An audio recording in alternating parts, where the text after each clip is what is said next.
एक महिला गर्भवती कैसे होती है या फिर उसे प्रेग्नेंट होने के लिए किन किन प्रक्रियाओं से होकर के गुजरना होता है, या फिर एक महिला के शरीर के अंदर कुछ ऐसे पार्ट्स होते हैं जिनका स्वस्थ होना बहुत ज़रूरी होता है, या फिर हमारी शादी को बहुत साल हो गया है लेकिन हम कंसीव नहीं कर पा रहे हैं। तो आज का वीडियो उन सभी महिलाओं के लिए है जो शादी को काफ़ी साल हो गए लेकिन कंसीव नहीं कर पा रही हैं। इस वीडियो से उन्हें कुछ हेल्प ज़रूर मिलेगी। तो चलिए शुरू करते हैं। तो वीडियो शुरू करने से पहले मैं आप सभी को बता दूं, मैं कोई डॉक्टर नहीं हूं, ना ही मैंने कोई डॉक्टरी की पढ़ाई करी है। ये वीडियो सिर्फ और सिर्फ मैं अपने पर्सनल एक्सपीरियंस के बेस पर बना रही हूँ। तो चलिए स्टार्ट करते हैं। तो मेरी शादी को तकरीबन 7 साल हो गए थे लेकिन मैं कंसीव नहीं कर पा रही थी। तो मैं शुरू से बताती हूँ। तो जैसे कि शादी को 1 साल तक तो मैंने कंसीव करने के लिए सोचा भी नहीं था, लेकिन शादी के 1 साल हो गए थे, उसके बाद हम दोनों पार्टनर्स ने सोचा कि चलो हम लोग बेबी प्लान करते हैं। तो बेबी प्लान कर रहे थे, लेकिन बेबी प्लान किया हम लोगों ने, मतलब काफ़ी समय तक हम लोगों ने 6 महीने करीब कोशिश करी, लेकिन कंसीव नहीं हो रहा था। तो जब कंसीव नहीं हो रहा था तो टेंशन होने लगी। उसी बीच हमारे पीरियड्स भी थोड़े से डिसबैलेंस हो गया था, क्योंकि मेरे पीरियड्स थे वो इरेगुलर होना शुरू हो गए थे। जैसे पहले 2 दिन बढ़ के आया, फिर 3 दिन, फिर 4 दिन, इसी तरीके से करके करके मेरे पीरियड जो थे 10-10 दिन आगे बढ़ गए थे। मतलब 10 दिन मेरे पीरियड बढ़ कर के आगे आते थे। तो फिर ये मुझे थोड़ी सी टेंशन होने लगी थी। तो फिर हम प्राइवेट डॉक्टर के यहाँ जा कर के दिखाए। यहाँ लखनऊ में है सुनीता चंद्रा, उनके क्या सबसे पहले हम लोग गए दिखाने के लिए। तो उनके क्या वही बेस से स्टार्ट किया। उन्होंने पहले ब्लड जांच करी, उन्होंने पीरियड के बारे में पूछा कि कैसे आते हैं, क्या आते हैं, वही सब प्रोसेस किया उन्होंने। और काफ़ी सारे ब्लड टेस्ट जाँचें वगैरह लिख दी, जो कि तकरीबन 3000 के करीब था। उस टाइम मैंने वहाँ पे जो टेस्ट होते थे उन्हीं क्या ही होते थे। तो उनसे मैंने पूछा कि ये टेस्ट कितने के होंगे। तो उन्होंने बोला कि ये टेस्ट जो है 3000 के करीब होंगे। तो फिर मेरा मन नहीं किया, मैं नहीं, उस दिन फिर हमने टेस्ट नहीं करवाया, हम लोग घर वापस आ गए। उसके बाद फिर 1 महीना रुक गए, फिर उसके बाद फिर धीरे धीरे धीरे धीरे ऐसे समय बीता गया। 2 साल हो गए, फिर भी मुझे कंसीव नहीं हुआ। फिर तीसरे साल लग करके हमने थोड़ा सा कंसीव करने के लिए लग पड़े। तो यहाँ के विवेकानंद हॉस्पिटल में लखनऊ के हमने दिखाना शुरू किया। तो वहाँ पे हमने दिखाने शुरू किया, तो वहाँ पे भी यही बेस स्टार्ट किया उन्होंने। वो हॉस्पिटल जो है थोड़ा सा अर्ध सरकारी है, इसलिए वहाँ पे जो है पैसे थोड़े कम थे टेस्टों के, लेकिन पैसे वहाँ पे भी लगे। तो वहाँ पे हमने दिखाना शुरू किया। तो वहाँ पे भी शुरू से पहले सारी जांचें हुई। सारी जांचें मेरी नॉर्मल हुई, जैसे कि ब्लड टेस्ट में बहुत सारे टेस्ट आए। थायराइड का टेस्ट था, और हमारा बीपी था, शुगर थी, मतलब बहुत सारे टेस्ट थे उसमें। अगर वो रिपोर्टें मेरे पास होती तो मैं आप सबको ज़रूर दिखाती, लेकिन वो रिपोर्टें मैंने माँ बनने के बाद तुरंत ही मैंने उन सबको फाड़ के फेंक दिया, क्योंकि उनको जब भी देखते थे तो वही सब याद आता था। इसलिए मैंने वो रिपोर्ट्स वगैरह सब फाड़ के फेंक दी थी। पता नहीं था कि यूट्यूब पे भी शेयर करूँगी, इसलिए अगर होती तो दिखाती ज़रूर। तो वो मतलब वो रिपोर्ट जो थी विवेकानंद की काफ़ी सारी हो गई थी, इतनी सारी इकट्ठा हो गई थी, सब मैंने फाड़ के फेंक दिया। तो फिर उसके बाद ये सारी जांचें हुई। तो वहाँ पे तकरीबन मैंने 6 महीने तक अपना इलाज करवाया। तो वहाँ पे बेस था, पहले सारी टेस्टें जो नॉर्मल जांच थे आपके बॉडी के, ब्लड की सारी जांचें हो गई। उसके बाद उन्होंने जांच किया मेरी ट्यूब की।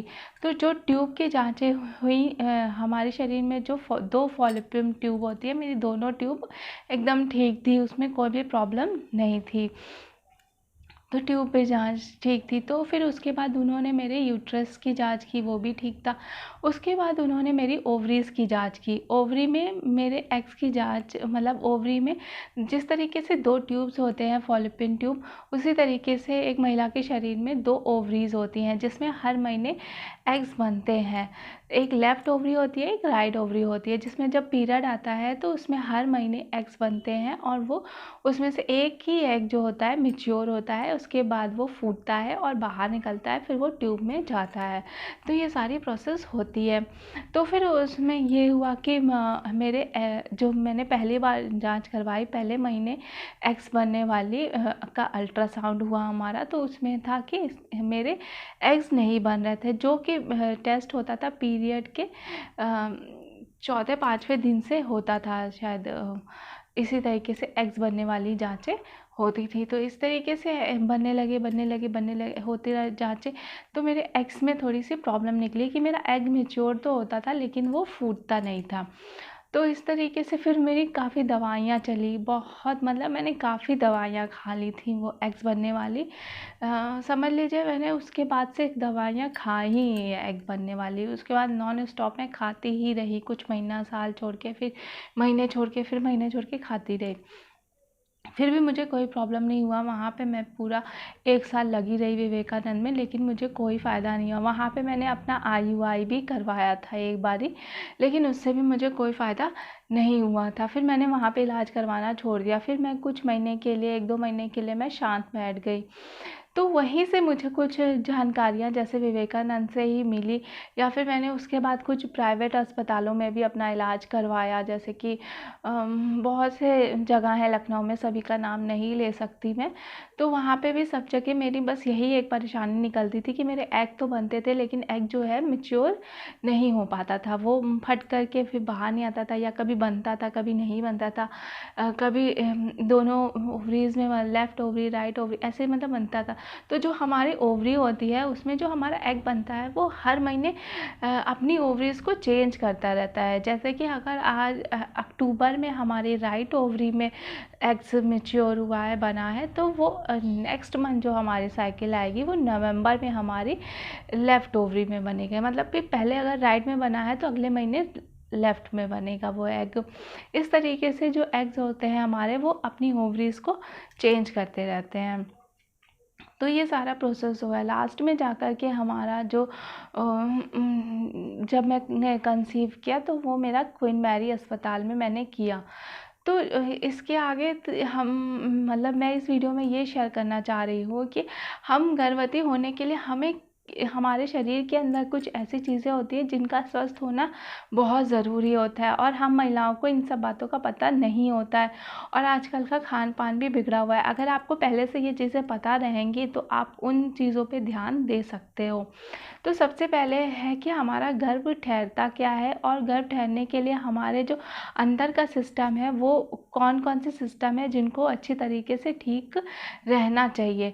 तो सबसे पहले है हमारी फॉलोपिन ट्यूब होती है। तो जो फॉलोपिन ट्यूब होती है वो हमारे महिला के शरीर में 2 होती है, उन दोनों का ठीक होना बहुत ज़रूरी है। दोनों नहीं तो एक तो कम से कम ठीक हो ही, वो ट्यूब ब्लॉक नहीं होनी चाहिए, सिकुड़ी हुई नहीं होनी चाहिए।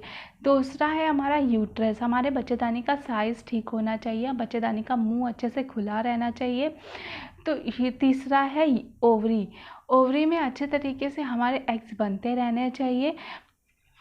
जब तक एग नहीं बनेगा, एग आपका मैच्योर नहीं होगा, फटेगा नहीं, तब तक आप प्रेगनेंसी कंसीव नहीं कर सकते हो।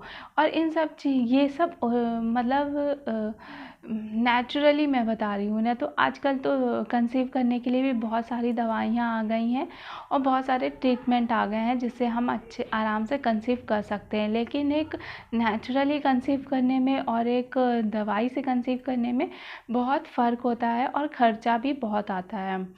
तो ये 3 चीज़ें हैं जो कि एक महिला के शरीर में सही होनी चाहिए। उसके बाद है मेल का।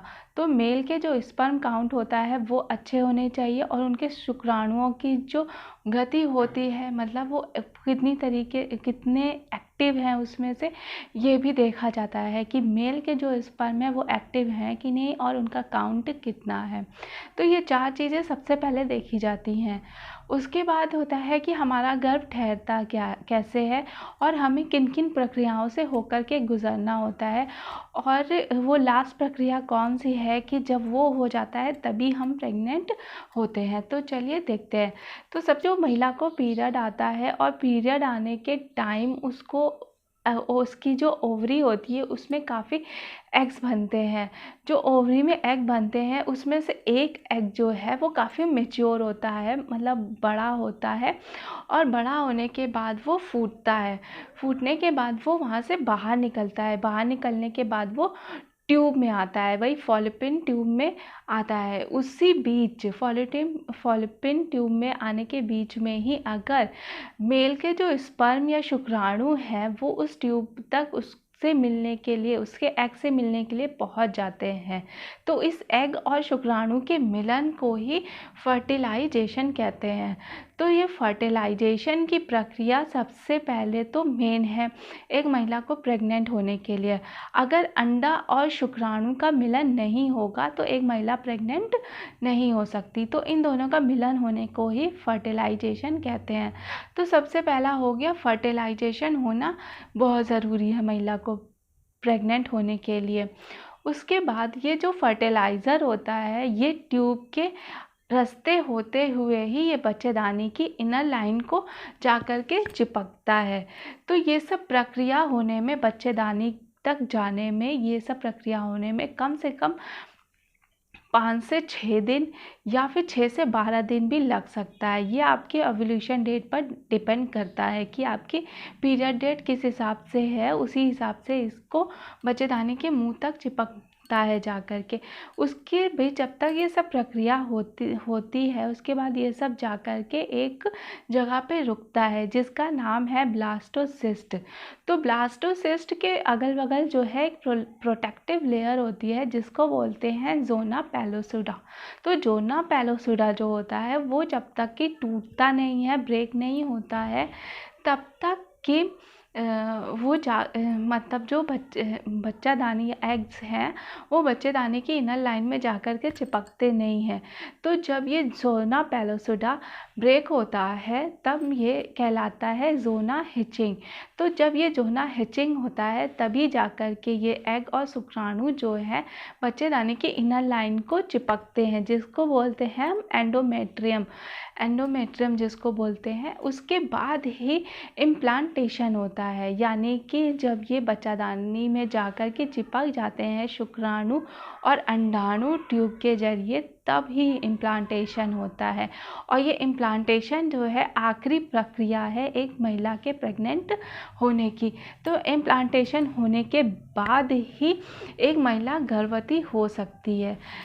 तो हम कह सकते हैं कि एक महिला को प्रेग्नेंट होने के लिए सबसे पहले उस ओव्यूलेशन होना बहुत ज़रूरी है। ओव्यूलेशन होने के बाद उसका फर्टिलाइजेशन होना बहुत ज़रूरी है। फर्टिलाइजेशन के बाद इम्प्लांटेशन होना बहुत ज़रूरी है जो कि बच्चेदानी की इनर लाइन में जाकर के होता है जिसको हम एंडोमेट्रियम बोलते हैं।